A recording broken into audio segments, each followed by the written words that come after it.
Okay, hi everybody. Welcome to Coffee Chat with Camille. I'm back with the exact same episode as yesterday. I had some challenges with the sound, and so I decided to go ahead and redo um, Undocumented and Unheard is the name of the episode, The Truth About Illegal Immigration. Um, Before we get started, please like, subscribe, and share. And I appreciate you so much. So let's go ahead and get into the topic. Illegal immigration is also called unauthorized immigration. It just refers to people who enter or stay in the U.S. without proper legal permission. That could mean overstaying a visa or crossing a border unlawfully. According to the Pew Research Center, over 10 million undocumented immigrants live in the U.S., most of them from Mexico, Central America, Asia, and the Caribbean. But there's a catch. Over 40% came in legally and overstayed their visas. It's not all about border crossings.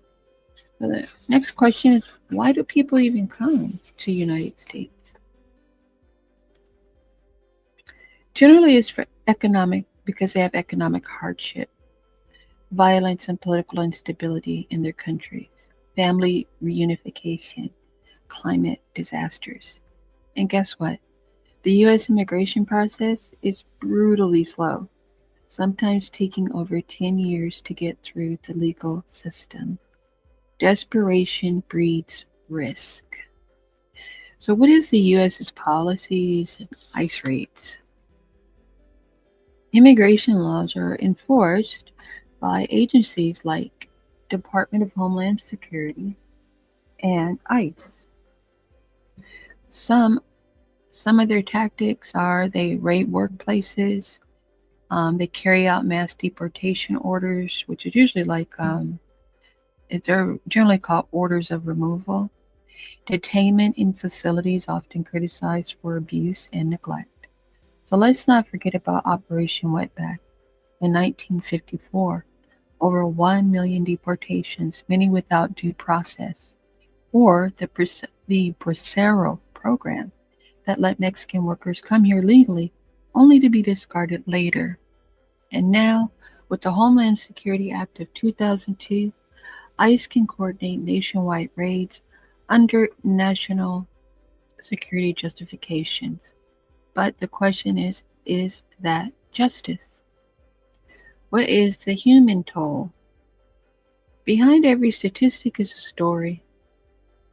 So just imagine yourself in the place of illegal immigrants, and what would you decide?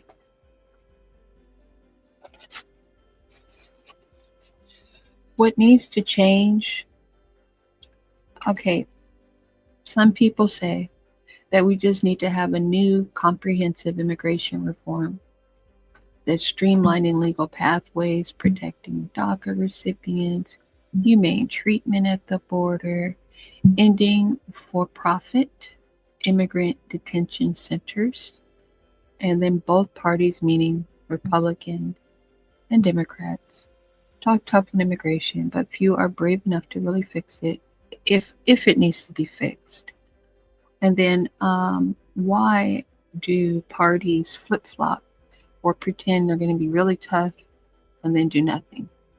Because of three reasons: votes, fear, power. So, whether you are red, blue, or independent like me, remember this: behind every policy is a person. Let's ask better questions, listen harder, and try to understand. Okay, so next I just want to go through the slides I prepared for you folks, right? And I'm gonna try not to do too much. I'm gonna shorten this. Okay, so let's get into the Mexican president. Her name is Claudia Sheinbaum, and she has. Oh, sorry, if you just came in, the topic is on illegal immigration. Please like, share, and subscribe. You're more than welcome to leave comments, but this is not in any way a hate platform. It's solely for informational purposes. Okay? Well, information, commentary. I'm trying to give you a little bit of background here. And then we move forward, right? And see what happens. Because ultimately, me as a podcaster, I voted. I voted the right way. And I didn't vote against anyone. I vote in my own interest. And I think most of us should at least try to do that. Make sure you vote for people that, you know, look out for the United States first and foremost. But moving forward, our Mexican president Sheinbaum, the Mexican president Sheinbaum, I apologize, she's definitely not our president. We have Trump. The killings that have taken place, they had, I don't know if you guys are aware, but in 2024, during election season, like a whole bunch of the midterm election candidates were killed for some reason. And then she mysteriously, I won't say mysteriously, but she ended up becoming the ruling party's president, and her name is Claudia Sheinbaum. This is not new for Mexico. If you look into their history, they've had European kings and queens and all kind of goofy stuff going on. And I believe they're an authoritarian government. I don't think they're democratic, but do your own research. I always encourage you to please do your own research, okay? And this little bit tidbit article that I have came from Reuters, okay? And she's actually in the picture with I want to say it's not our Secretary of State, because our Secretary of State, I believe, is Rubio, but with one of the Security Council people. Okay, so moving on. She did reach out before yesterday about the soccer game that was going to happen down there in Inglewood, which is in LA County, where some of the protesting and all that stuff was going down.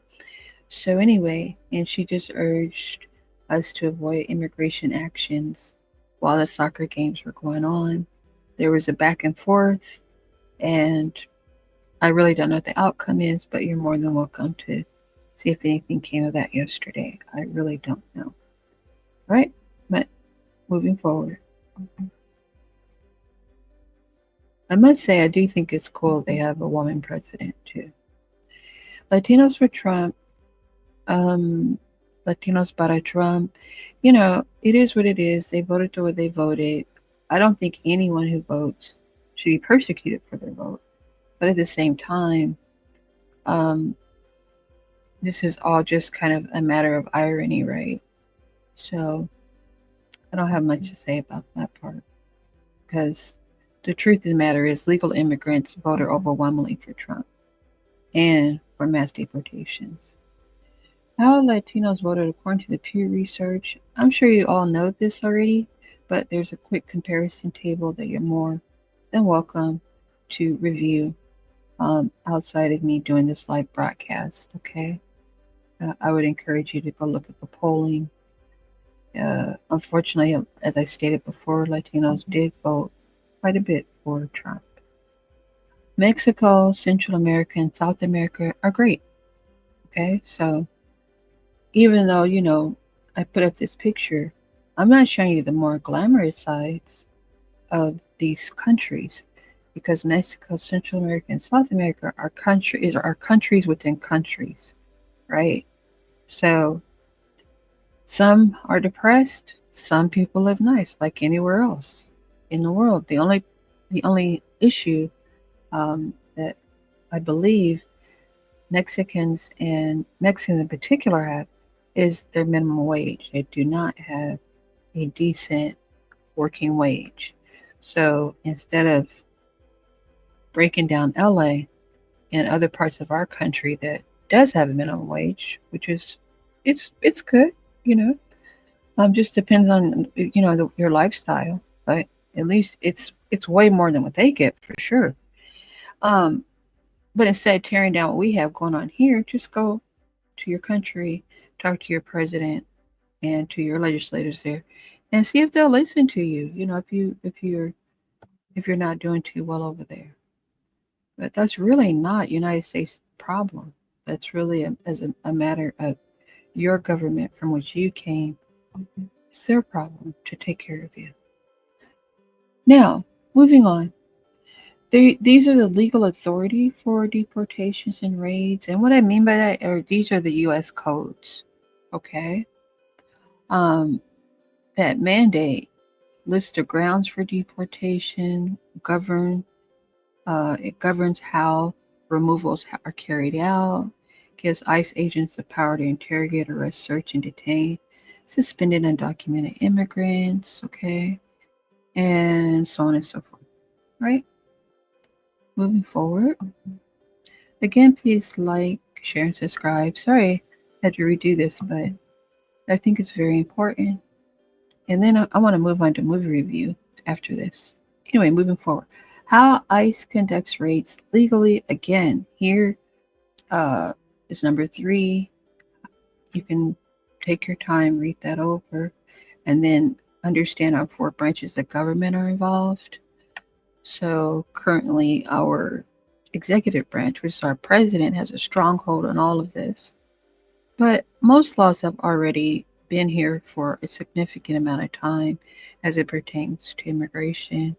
And United States immigration laws are mirror pretty much the rest of the world. No one allows illegal immigration. It's it just is it's a big no-no. Okay. So anyway, moving on. Next one. Operation, I'm just going to say WB because that word is actually considered derogatory toward the Mexican community. But this is what American lawmakers named this 1954 law, Operation WB. Okay. Excuse me. Please be sure to check it out, look it up. In a lot of you Hispanics, make sure you know your laws before you roll up on people's land and see what was your treatment like prior to present day. It's very important to know, how did the United States even view you, right? Don't worry about melanated people or foundational Americans. You don't need to worry about them. They're all up in the Constitution and laws because they're citizens. But as it pertains to immigration, it's always been a back and forth between Mexico and U.S. Now, don't get me wrong, there's treaties in there. Okay, there's treaties and other stuff. But meanwhile, this is what was on the books and continues to still be there. 1942 to 1964, this was going congruent with the Operation WB, the Bracero program. This is another one. Okay, so check it out. A lot of this, a lot of these laws that they had on the books during these times were ultimately changed, as you can see, by 1964. And do know that Dr. King did his work with, at the time, Lyndon B. Johnson, and they passed the Civil Rights Act. And then, of course, here comes the immigrants who want protections as well. And so they receive some, but they can, with the stroke of a pen, our legislators can change things relatively quickly. So it's really important to understand what's going on here in U.S. with you and your group. And also, is it really smart to bring so much attention to yourself? Okay. Anyway, and because it could just be misconstrued as negative, right? So anyway, moving forward. Next one, keynote and takeaway. The I'm sorry. This is just more on grounds for deportations and who can enter and all that kind of stuff, immigration law stuff. All right, moving forward. And then this is a very important one, I think, that Hispanics, especially Mexicans, you all should, Cubans, I shouldn't even say that, Cubans, all of you, quote unquote, Spanish speakers, really need to leave foundational Americans alone and out of the immigration issues because they're not immigrants. They're citizens, citizens, citizens. Okay? And they built the foundation of America. This is a whole fact. You can ask your company that you work for to assist you with your problems. The real immigrants are Euros, meaning AKA Europeans, your local white farmers, your local coyote or cartel for further assistance. Okay, because how did you get here? How were you able to even cross the border and all that good stuff, right? It's not really good stuff. I'm being facetious. It's really not cool. It has been cool for a long time here in California. But folks need votes. They don't want to pay regular citizens money, so they'll go and get all these people who are totally undocumented. They're everywhere. They're in some of the highest corporations in United States are sitting there with a whole bunch of illegal immigrants working for them. That's a whole freaking sad. I think it's sad, quite frankly. But anyway, because then you take away from citizens being able to build and get what they need, right? Anyway, feel free to read the rest of this. There is a globe of 1 million immigrants that we are to accept legally per year from around the world. Around the world. Just a million. Not 5 million, not 10 million. Just a million. Maybe a little bit over. Okay? But there should not be such a massive number from one country. And their economic hardship and issues really must be addressed with their own governments, not ours. Keep in mind that politicians want your demographic for votes and to disregard their past to foundational Americans in the country. Please like and subscribe and like. Thank you.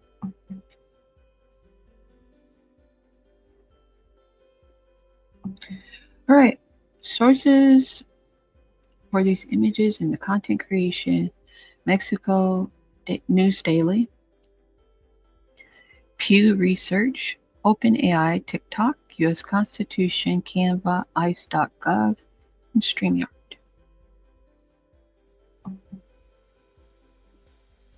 So really, I don't know what is.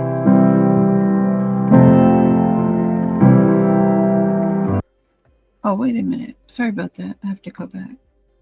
Just one slide. Yeah. Before I get into my call to action in the comment area, if you want to leave one, if you don't, it's okay. No worries. You're more than welcome to advertise with us. Just email CoffeeChatWithCamille@gmail.com and I'll get you set up, okay, for a nominal fee. Then also have my sponsor, Deborah Coyne Music. She was a big rock musician in the 80s, guitar player. She was she's pretty amazing. So anyway, check her out and thank you. Moving forward, do you want to podcast? If so, I just left my StreamYard referral code for you. All right, and if you ever need any assistance getting your podcast set up, I'll be happy to help you. I'm not too good on sound and everything, but I'm getting better. All right, so that ends Coffee Chat with Camille. Thank you so much. I hope you had a lovely week and a great week ahead. Okay, thanks again, guys. Bye.